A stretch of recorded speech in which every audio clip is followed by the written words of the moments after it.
Ай! Мукач няма ли, бе?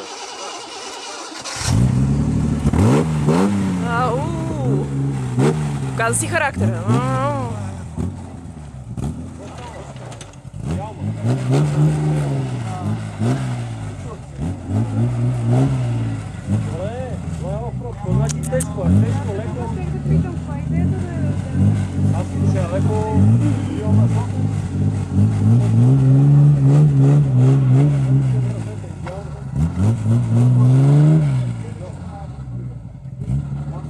Тук и прилича на американски трейл парк.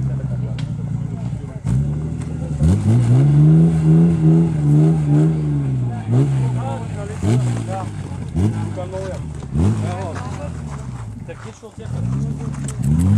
Интересно.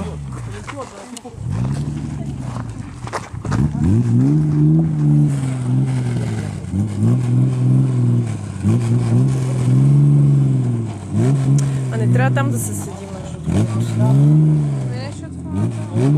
Да. Не е много възможно. Ако се обърне, не да си може.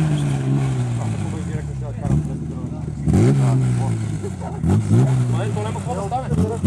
Аз съм самурай джири на такива кон ще се обърна, затова карам директно до дърветата. Бронята ми е як. Не, няма да се обърна, че го реши драстично. Плюс това имам много бавни предавки, ще го пусна на първа бавна, това без кирач.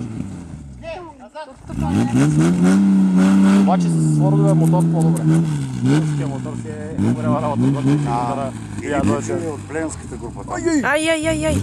Ей, това е най... Това е много гадно, знаеш. Дойдоха взимаха от мене от една гранада. Да. Шестак. И го служиха с ладова кутия. Редовно го обръщат обратно. Да. Това заставане на 3 гуми, колко ме е плашило, стигал съм тия моменти. Викаш си край и отиде колата, обърнах. И за ласка добри ходове дойде. Леле, обаче... О, браво, бе. Страхотно го се... Тотал? Ай. То не може да се трие, знаеш колко трудно се трие. Страхотно е. Представителите на Балкансар? Доста ме, брат. Само спира и нещо. Кара ли някой? Не знам ли някакъв. Ти го разкандърдите, оня, ако беше дошъл. Кой не дойде? Той няма да дойде. Аз си го познавам човека.